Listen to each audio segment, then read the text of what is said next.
Have you ever wondered how to make sense out of your messy life or how to live in peace in the middle of a stressful world? My name is Jamie Norton, and I want to welcome you to the Making Peace and Beyond podcast. In almost 50 years as a counselor, I have seen a lot of life happen, and this podcast is going to cover all of it. So thanks for joining us while we explore life's struggles and how to live in the peace, joy, and freedom that Christ died to give us.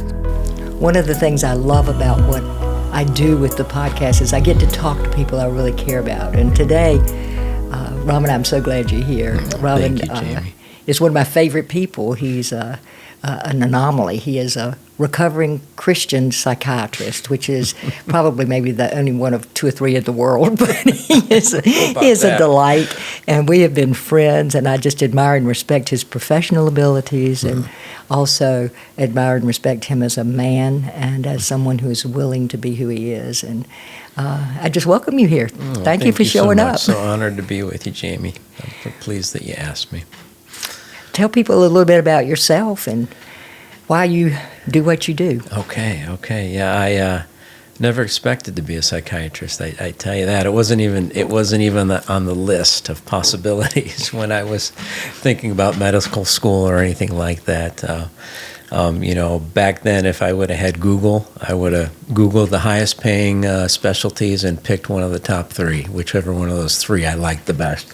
That was just my mindset at that time. But God didn't let me get into medical school, for a while until that mindset changed, and a lot of brokenness, a lot of humility, and change. I had a nice 7 years of recovery myself, and then during that time is when he finally gave me the opportunity to go to medical school and led me into, slowly but surely, deciding to go into psychiatry. And it was really working with people in addiction that captured me. And, certainly because of my own experience with my own alcoholism. There was, just a sense of understanding what they were struggling with, or my wife would just say, why can't they just stop? That's really all I need to do is just stop, or somebody who doesn't really know addiction would think that's what's needed, just say no. But there's so much more. There's so much more required because it's just such a deep and desperate kind of sickness, far more than just enjoying, the high.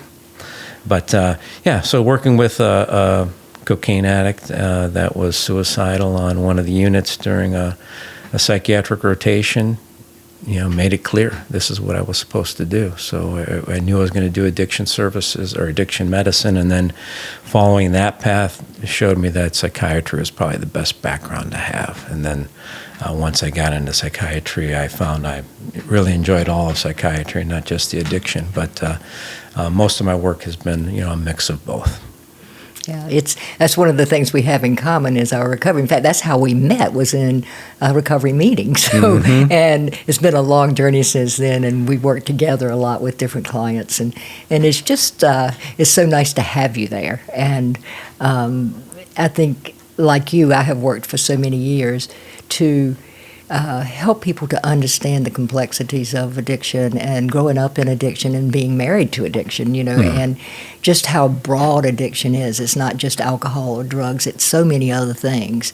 And I think it's really sad that it still carries such an aura of shame and guilt for the people who have it. I mean, one of the hardest things in recovery is to embrace the fact of your own addiction without feeling the guilt and shame about it. I mean, any more than you would cancer or diabetes or high blood pressure. I mean, whatever it is that is there, to be able to say, this is something that is so big and so physical and mental and spiritual and every other thing. I think that's the hard thing about addiction.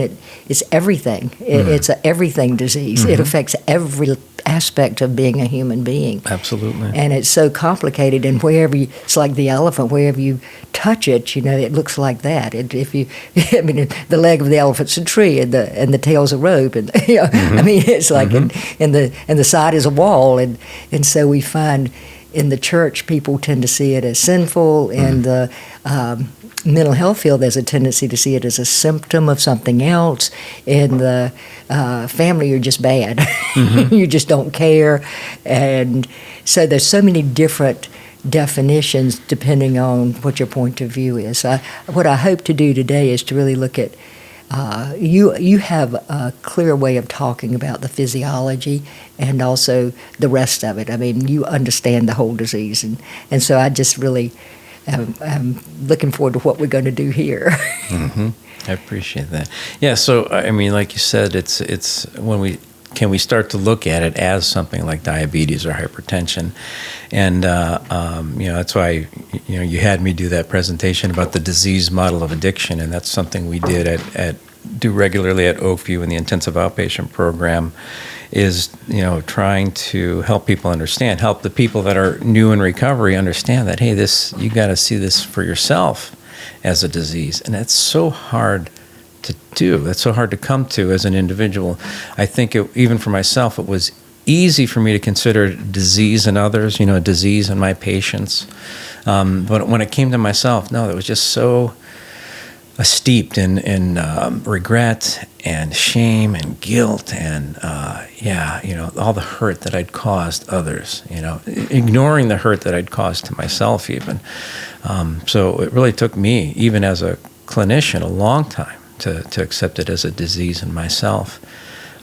But clearly, it is. We see it in the genetics where it can be passed down from one generation to the next.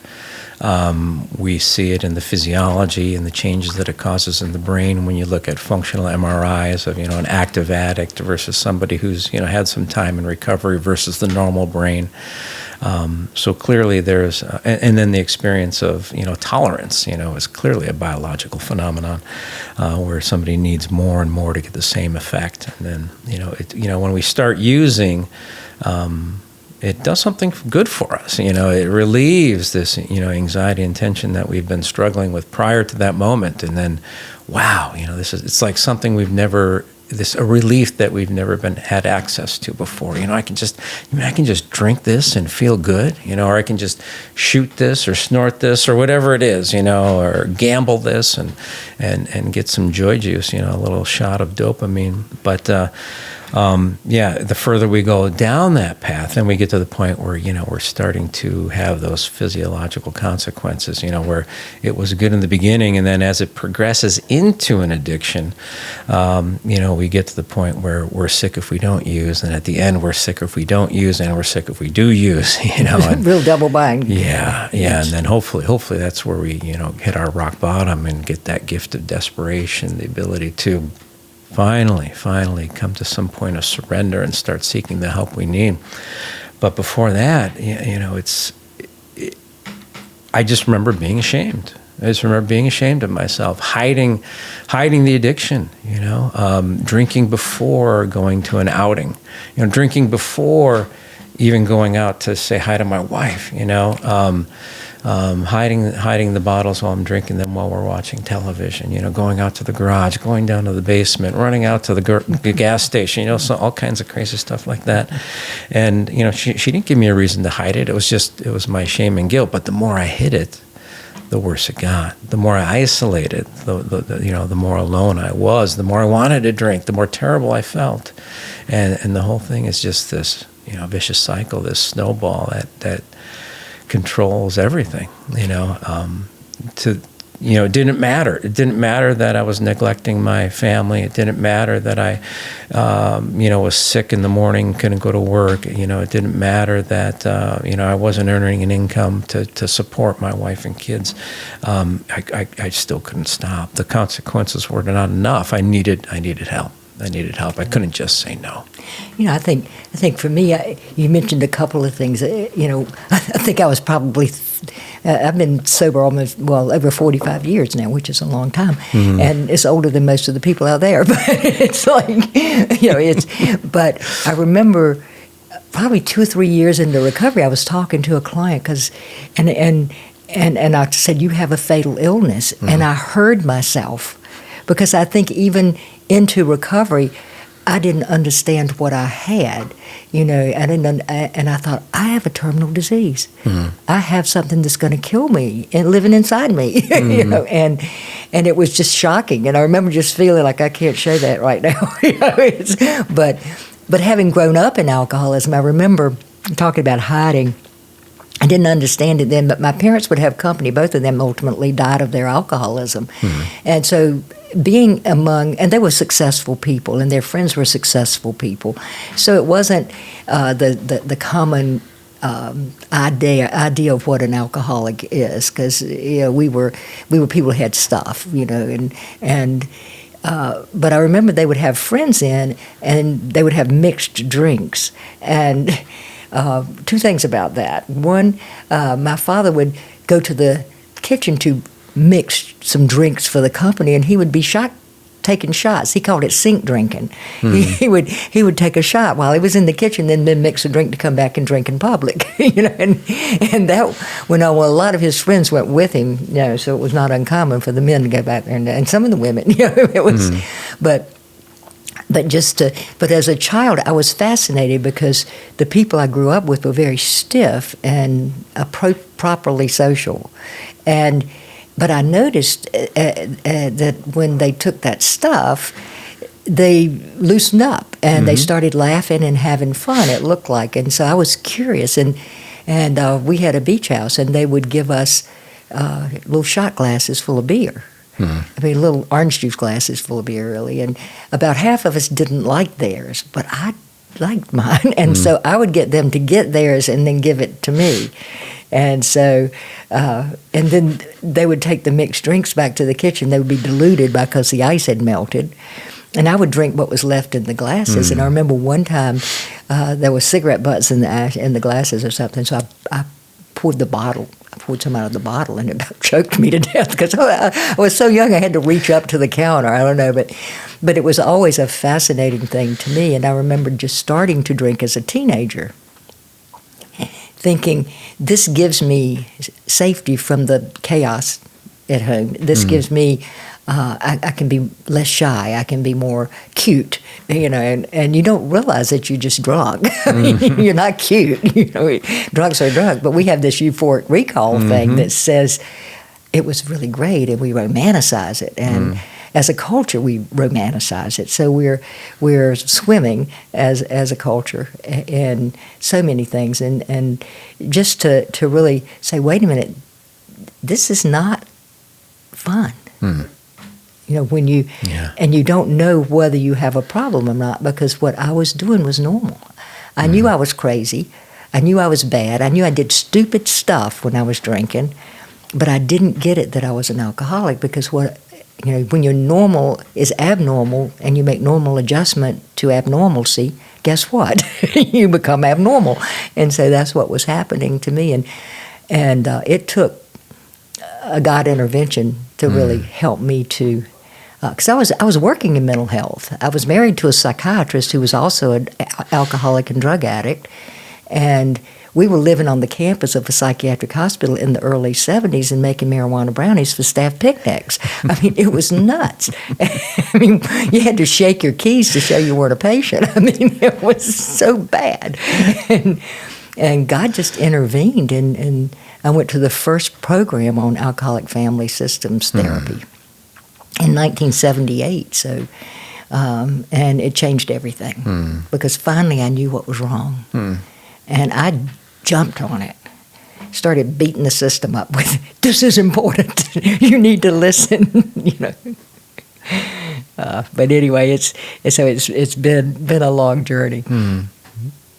Yeah, the denial is so incredibly thick, and like you said, it's so ubiquitous, so available, so accepted, so glamorized. If I watch a football game alone, right? How many beer commercials and food gluttony commercials absolutely. am I going to be tempted by? Talk a little bit more about how the brain adapts to. I had a story the other day that just sort of reminded me of what you talk about in terms of dopamine squirts. I love the dopamine squirt phrase, but I had a TikTok that was getting ready to get to be 1 million, and I got it that it was probably going to go there. And so I got compulsively and increasingly attached to checking it, and there'd be several thousand, and I'd be getting this little dopamine squirt, and it got more and more frequent, and finally it hit 1 million, and it was like this moment, and then it was total off the cliff. I mean, I was just gone, and because in TikTok, when you get to 1 million, it's 1.0, so you don't get any other dopamine squirt until you get to 100,000. And so I went into this kind of withdrawal. I was disappointed that it had hit there because I was having so much fun checking it. But the anticipation phase is something you talk about a lot. Yeah. I mean, so the first time we hit anything, it's the best time, right? It's fresh, it's new, or naive to that substance, and so it gives us such a dramatic effect. And the whole reward system is a beautiful system, and when it functions normally, it reinforces healthy living. Healthy relationships, working hard and getting acknowledged for it, or working hard and getting whatever rewards come from that, or taking care of our children and receiving their love, or the love of our spouse. Those all give us, dopamine surges, to tell us how important those experiences are. It's not just dopamine, but that's the one we know the most about when it comes to the reward system in the brain. And, those things, those beautiful moments are burned into our memories. And, I remember the first time I held my first child. You still tear up when you remember that. I'm so glad. Because it's there, the beauty of that experience, is so powerful. That it's such a huge spike of wonderful biological markers that it burns into the amygdala as in hippocampus as something incredibly important. But then when I do an addictive experience, it artificially spikes that system without really giving me a reward. It short circuits the system. It bypasses the system. It gives me the signal of something rewarding without me doing something rewarding. And the problem is the signal is so much stronger, so much more intense than a normal rewarding experience. So it's like, wow, this is good stuff, And one of the things as an addict, I'm addicted to feeling better. More now. Yeah. Whether I'm feeling terrible, or I'm feeling great, I want to feel better. A little alcohol would make this even better, My biggest danger point is at high moments, not at low moments. Yes. Now that's what I'm finding. Yeah, because in the low moments, now that I've, in recovery, I know to, hold on tighter, because I need more program. I need more support. But yeah, when things are going good, it's easy for me to, stop going to meetings, stop making those phone calls, stop doing my prayer time, my readings, and, all those things that keep me spiritually protected start to go by the wayside. And, then I'm at the edge of the cliff and I'm wondering how I got there. But, so those rewarding, those artificial rewards spike the system so much more, and so they really burn into the amygdala and hippocampus as, ooh, that was good, and then we do it again, but we don't get as much, of a spike, and then we do it again, and we don't get as much of a spike, but each time we're going, it takes us up, but what goes up must come down, and the pop up is a little less high, and the down and the drop down is a little more deep. And as we keep going, we go from normal baseline becomes abnormally low, and if I wasn't comfortable at this normal baseline, how comfortable I'm going to be when it's down in the pits?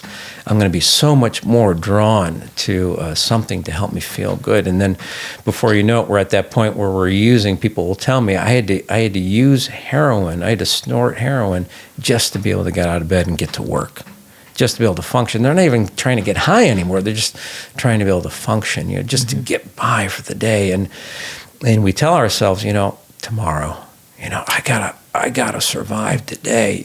Tomorrow I'll quit. And then that's the biggest lie I ever told myself. And it's so easy because tomorrow, tomorrow's tomorrow. One of the classic books in the early recovery was called "I'll Quit Tomorrow." It's by a guy named Vern Johnson, who ran the Johnson Institute, which is where I went, and just the whole. I mean, that is for all of us. I mean, it's what we do about death. I'll die tomorrow, but I'm not going to die today. I mean, it's like we always think we have more time.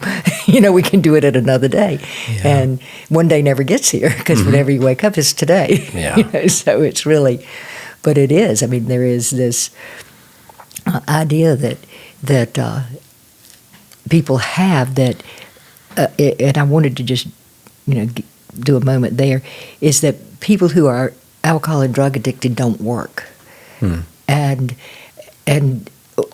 we're using in order to work. That's the and so at least for the majority of the disease, for a lot of people, you're looking good. I mean, you're using it to look normal. And when I was in North Carolina, I worked with all the impaired programs, the impaired physicians, impaired nurses, impaired airline pilots, impaired pharmacists, impaired attorneys, and what you find is that addiction is an equal opportunity employer. It doesn't care what you do. It has no consideration at all of what you do. It strikes where it strikes. And some of the things, I got to the point where I was almost afraid to walk out the door because you got it that you can be in an operating room and half the staff may be on something. You can be in an airplane and the pilot's still getting sober. You can do a lot. I mean, it's not something that's hidden on the street corner. Absolutely. I'd say that most of the people that I've treated that struggled with opioids, initially the opioids helped them so much. They felt like superheroes. They could clean their house in a day. They had all kinds of extra energy to work extra hours at work. But that was short-lived, and then they needed more and more and more, and then it got too expensive. Then they had to use it in different ways to get the same high. Then they have to, instead of swallowing it, now they're chewing it, and then after chewing it, then they're snorting it, and then after that, they're going to start to use it IV, and then things really spiral terribly out of control. I think one of the ways that somebody who maybe doesn't have an addiction can understand addiction a little more is if you've just had surgery and there's a shot of morphine beside your bed, but you're not supposed to have it.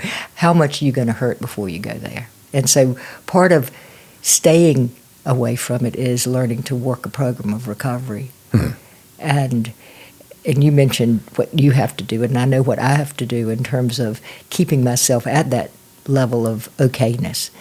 And because recovery is wonderful. I mean, when I first came into recovery, I would hear people say, "I'm a grateful recovering alcoholic," and I'm sorry, are you crazy?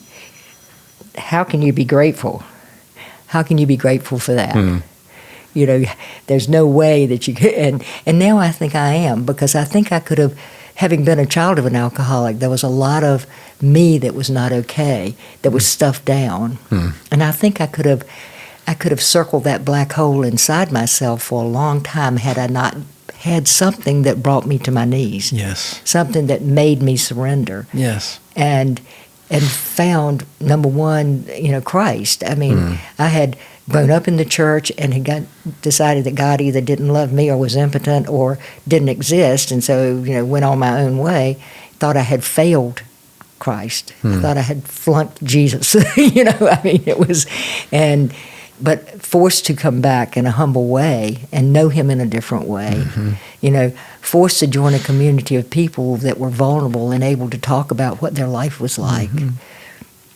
Been able to really find that peace I had always wanted and the wholeness I had always wanted, and really see how God used all of that, as He does in all of us, to my aunt used to say, God must have a big job for you because He sure is giving you a rough training program.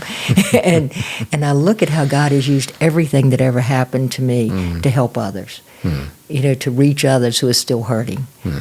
And the 12 steps of the recovery program are incredibly powerful, as long as Jesus is the God of your third step. The one thing that is necessary is to have an outside source of forgiveness. So the God, if Christ has to be the God that you turn yourself over to. Because otherwise you're stuck just being honest in the rooms of recovery, but you're not able. I told somebody one time, does your God keep you downstairs? My God lets me walk around upstairs, because I don't have to walk in guilt and shame because I do have a Savior. And to me, that's just such a great thing. So I'm glad to be a recovering addict. Absolutely, because you're right. I wouldn't have got here without it. There's no way. I wouldn't have been awakened to the character defects that I struggled with. They would have stayed there and been reinforced until I had that gift of desperation that alcohol brought me to. Yep, it's pretty cool. Yeah. But going back to your question about what it does to the brain, so when let's say opioids, for example, let's say I'm just using start out using a pain medication, and it's hitting those receptors and muting them so I don't feel the pain. Well, the body's going to respond to that. The body's going to adapt to that, and it wants those pain receptors to be functional and ready and sensitive to tissue damage. So if I'm muting that system with opioids, then the body's going to increase those receptors. So it builds more, it puts more receptors in place. So now I need more of the same opiate to fill those additional receptors. So I need a higher dose to get the same benefit. And then eventually, the more and more that occurs, the further and further I'm going to go into, potential addiction. And then if I get on that path, and then we realize, oh no, we've gone too far. Now we need to get rid of this opiate. You've become addicted to this. We take the opiates away. Those receptors, those extra receptors have been added and added and added with each dose increase. More receptors have been created by the body to overcome that suppression of the system. And now I'm just a raw nerve. I'm so much more sensitive to pain than I ever was because of that process of building tolerance to the opioids.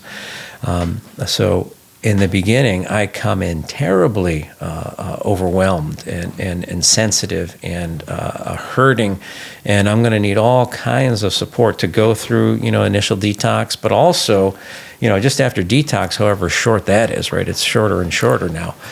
But let's say I get to that first week of detox, I'm not out of the woods. Those receptors haven't changed at all. So it's going to take several months, probably a good 18 months of post-acute withdrawal syndrome, and all the support that I'm going to need to fight through that in order to get to a place where I can feel a little bit better than I was when I came in.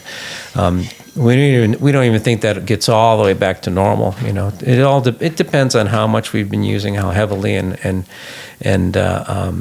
how heavily and how long we've been using all determine the prognosis of that full recovery or not. But in the end, we're probably never going to get back to fully normal. We're probably going to stay a little bit hypersensitive, and so that support we need is, the support that I've been able to find is, things like IOP, things like rehab, but then continuing that with, having a 12-step home group, having regular meetings, making phone calls to other people in recovery, reading about addiction, in the books of recovery that are available, but prayer and meditation, all those things helped retrain my brain to give me something to live life on life's terms. I've taken away my best coping mechanism.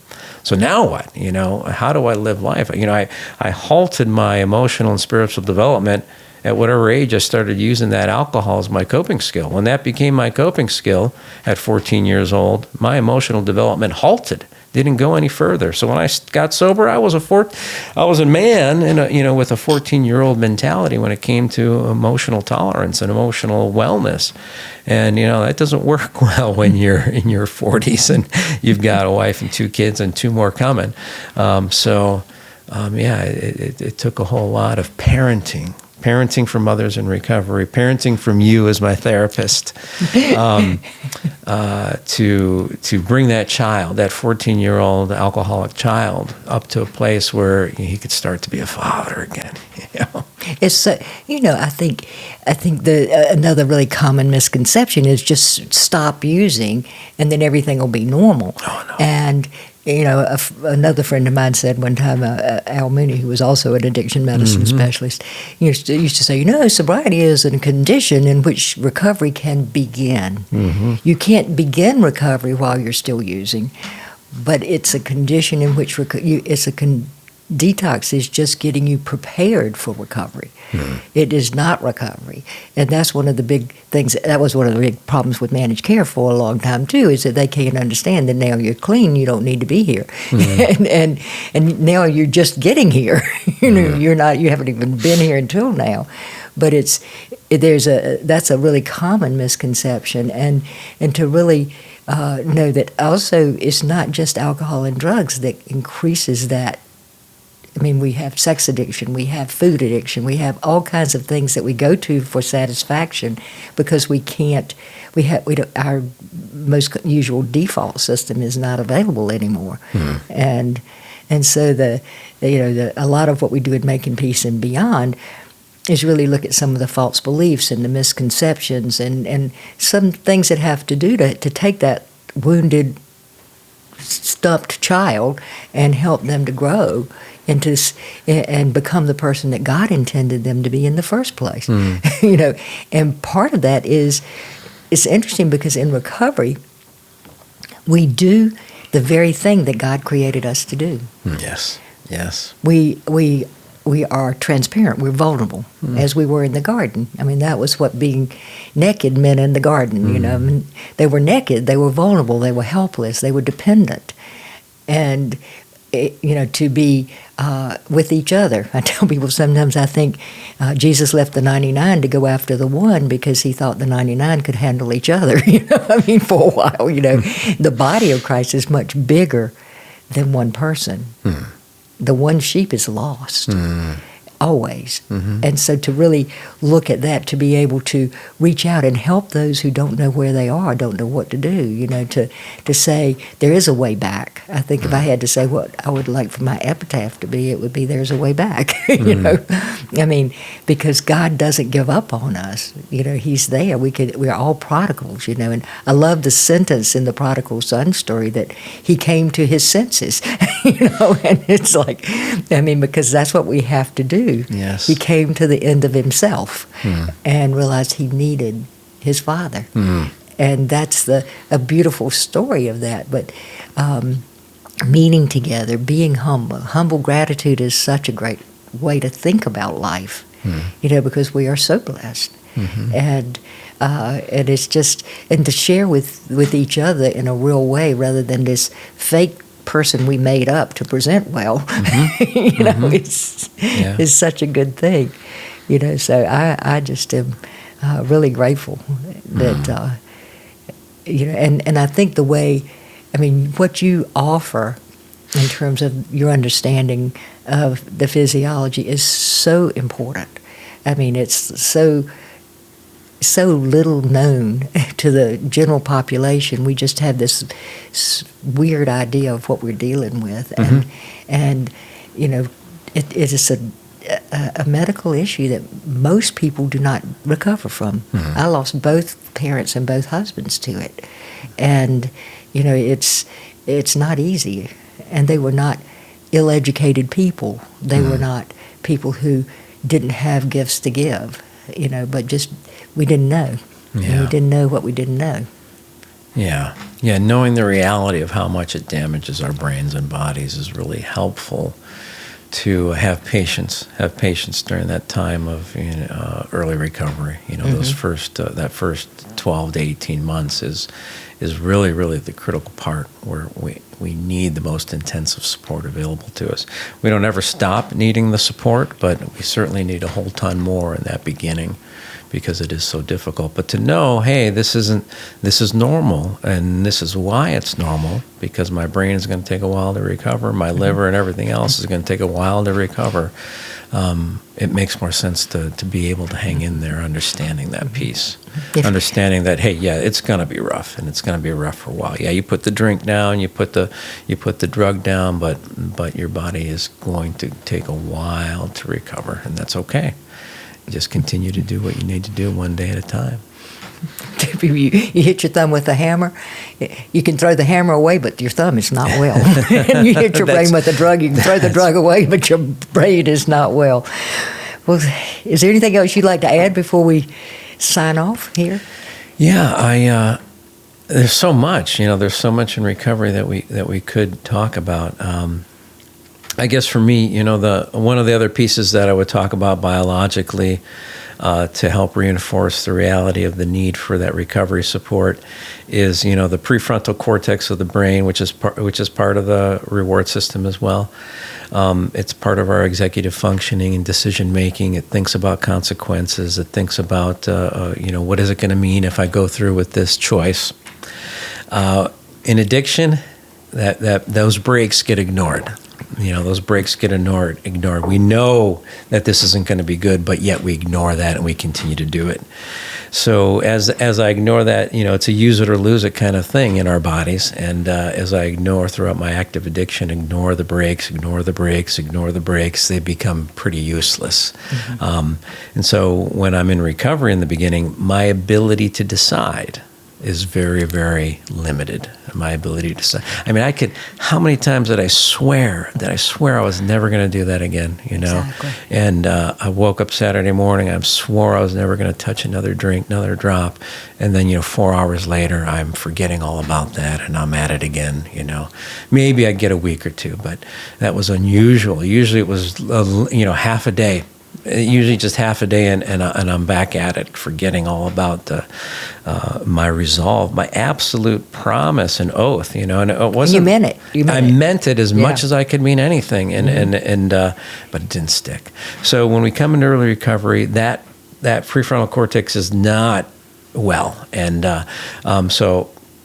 Recovery allows me to borrow the prefrontal cortex of my sponsor, to borrow the prefrontal cortex I love that. of other guys in recovery that have been further down the path, to borrow the prefrontal cortex of my therapist. Not that they run my life and become my higher power, but there's somebody I can talk to. Hey, I'm thinking about doing this. What do you think? I'm faced with this decision. What do you think? We say in recovery, we say in the first year, because of this exact problem, you don't make any major life changes. You don't make any major life decisions, whether that's a relationship, a job, a move, any of that. You got to let this part of that prefrontal cortex heal before you're able to really make good choices again. So, that's an important piece. Yeah, we say your own best thinking about killed you. Yes. Your own best thinking about killed you. Yeah. And my friend Al wrote this book called The Recovery Book, and he has this thing where it's divided into 3 sections, early, mid, and late recovery. And he had bracelets, red, yellow, and green for each part of it. And when you had a red bracelet on, you didn't get to make any decisions on your own, until your sponsor, your counselor, and your home group thought you were ready to take the red bracelet off and trade it in for a yellow bracelet. Love it. And a yellow bracelet, you get to start dealing with job things and relationship things and life things. And then when you get to the green bracelet, you got to give it away. You got to reach out to others. You got to do stuff. And it really is a good way of thinking about it, I think. Absolutely. And then the one last important thing that I've just experienced in my own recovery, and that I've battled with even today, is that it's a we program. That recovery. If I'm doing it on my own, I've stepped out of recovery. Exactly. If I'm going back to doing it on my own. And in my addiction, the isolation, active addiction just kept me more and more and more isolated. In the beginning, it was about the party, and it seemed, like I was, life of the party, enjoying all these wonderful connections with friends, we're laughing, we're crying. But you know what? So there's this connection that we long for, this God-given desire for connection to others that we long for, and alcohol seemed to give it to me. But I didn't remember it. It was gone the next morning. And when I thought through it later, I was throwing up and not having a very good time. So it's this, we're duped into this artificial, seemingly spiritual experience That's just not real, and it doesn't really give us anything lasting. But anyway, so as I stay in the addiction, though, isolation just gets gradually worse until I get suicidal. Really, and that's where I came to. That was the first rock bottom when I finally had that 7 years. Was I was suicidal, and I turned to Scripture for the first time, seeking some kind of guidance, seeking some kind of answer, and seeking God's voice. And He spoke, right in that text, He told me about my sin. He told me about what I was struggling with. And the next page, He's telling me how to get out of it, And, it's such a beautiful thing. But getting out of it meant connecting with others. It meant going to Bible study. It meant going to, and then eventually it meant going to, Alcoholics Anonymous for me, and getting with a sponsor, and then doing it with others. And it was still so hard to accept because there's such fear, there's such insecurity, there's such shame and guilt. It's overwhelming. So I just want to drink. I just want to forget it. Let me just drink.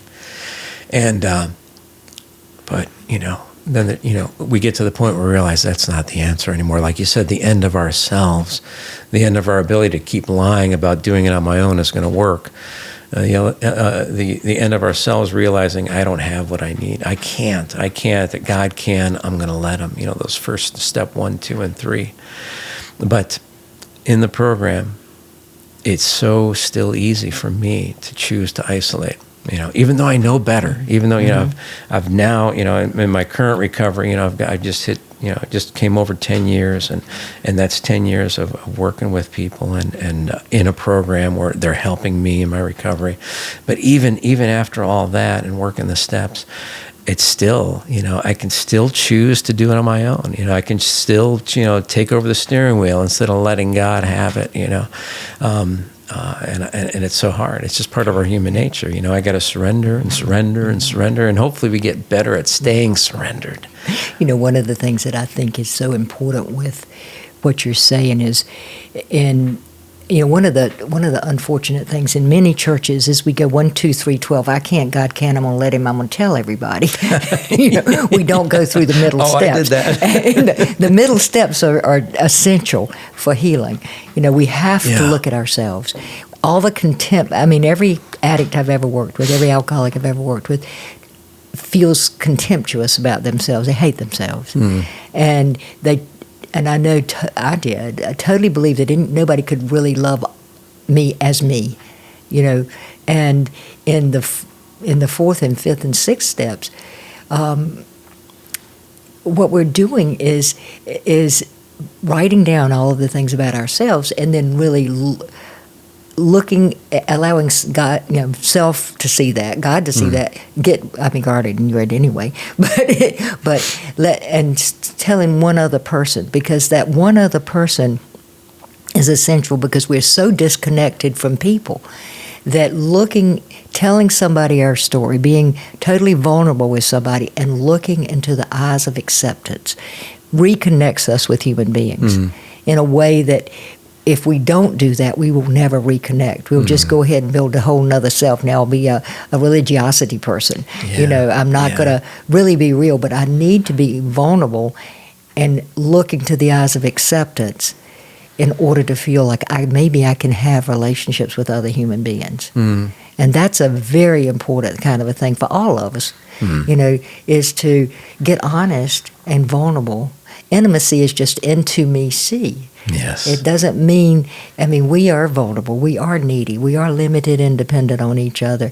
And to be able to own that, and that's one of the things I love about Making Peace and Beyond, is on Friday everybody's kind of nervous about being there and thinking, why did I agree to come? And on Sunday they don't want to go home, because Jesus shows up when grace and truth are the way we act. Yes. And so, we become a community because all of a sudden I can be here with other people. I may not be an addict. I probably am not an addict for the most part in Making Peace and Beyond.